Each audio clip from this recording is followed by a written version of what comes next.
Alright, ladies and gentlemen, hello and welcome to Ranger Retrospective. Now, this is going to be a new segment. It's based off a request I got a few months back. Not sure how long ago it was. Sorry this took so long. But basically, someone wanted me to explain what Power Rangers is quickly for people who just haven't watched Power Rangers ever. So, I guess I'm going to do that. I mean, the basic premise is there was a Japanese show where people would, it's called Super Sentai, they would morph and get these suits, and each year the cast would change. That got adapted to an American show where they take the Japanese footage of them in the suits or fighting the monsters, and then cut in scenes with American actors and then dub over the Japanese scenes. They started filming new scenes as well, and you could generally tell the difference when you're older because the costumes would shift, but if you were a child, it was just seamless. I mean, I never noticed the fact that, like, the Yellow Ranger, who is a female in the American show, was played by a male in the Japanese show, and when they morph, they suddenly, become much stockier and more built around the chest. That just goes over your head. Now, the plot of the first Power Rangers season is quite simple, but that's where the charm comes from. Our story begins on the moon, as all great stories do, and basically some astronauts are going along and they find a dumpster on the moon. Now, common sense would tell most people, don't open the weird mystical space dumpster, there's probably something bad inside. And there was. Basically, these morons opened the dumpster and released the evil space witch, Rita Repulsa. Now, she's a bit shrill, she's very nasty, but she is entertaining to watch, and her main goal, as she said, is to conquer Earth after 10,000 years. Now, to do so, she had lots of flunkies helping her, the most important of which is probably her lieutenant, Goldar. Really fit onto the camera. This bad boy. Now, he was the first monster the Rangers ever fought. He's a skilled combatant, and he reappears throughout several seasons.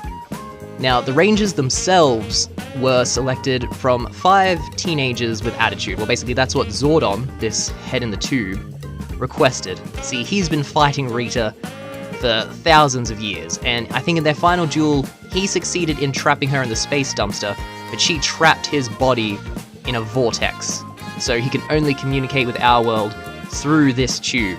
So that kinda sucks, so he needed champions.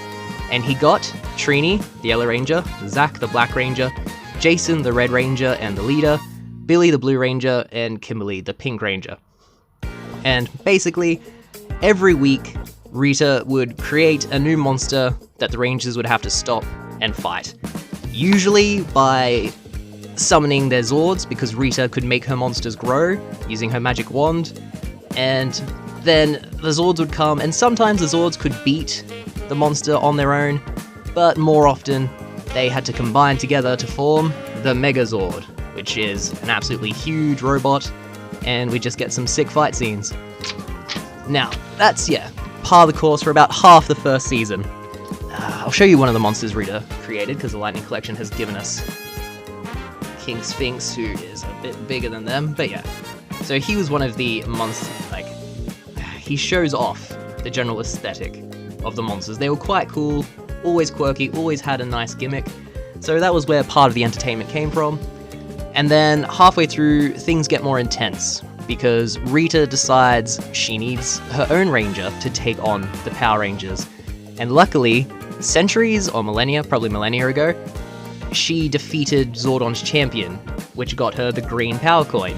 So, she finds a combatant who can take on the Power Rangers, and she finds one at a karate tournament, where a dude named Tommy fights Jason, the leader of the Rangers, to a stalemate. And so, the Green Ranger is born. Now, initially, the Green Ranger, he evil. Not through choice, I mean it's mind control. And the Sword of Darkness, this thing, that Rita gives him, really cements the spell. And initially, he is wrecking house. It is the Power Rangers' darkest day. I mean, at one stage, Tommy grows giant, they just beat down the Megazord and it looks like it's destroyed. It's, terrible, terrible times, until essentially Jason decides he's sick of this. He goes down, he 1v1s Tommy, kicks his ass, destroys the Sword of Darkness, and then Tommy joins the team. New Ranger, everyone rejoices. And things are good for a while, like the forces of darkness are really on the run. Unfortunately, Rita knows how the power coin works.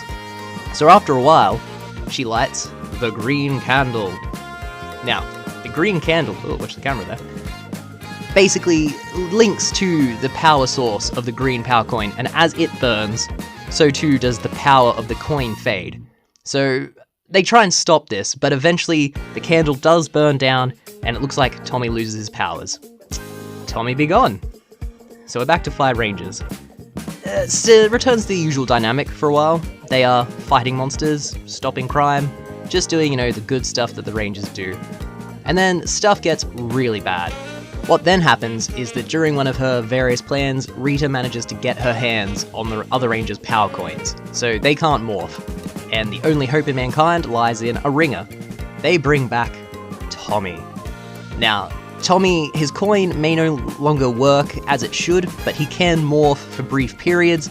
Sometimes his powers fluctuate, so it's a dangerous thing, but basically he gets back the coins and he's welcomed back to the team. And really, that's just how the first season continues on.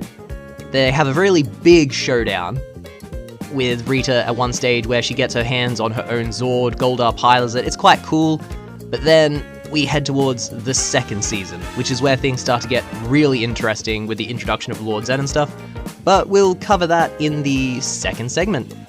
Alright, yeah, I hope you enjoyed this. If I said anything wrong, let me know in the comments. If there are any questions, again, comments, probably the place to put them. But yeah, I'll just keep doing these as I have time, because I do enjoy talking about Power Rangers. Alright, thank you for listening. If you enjoyed this, we have loads of more content that is updated very regularly. We do reviews, figure fights, Hero House, the Wreckers, top 10 lists, ranking lists, so lots to enjoy. So please like and subscribe, and hopefully I'll see you again. Thanks for your time and all the best. Bye!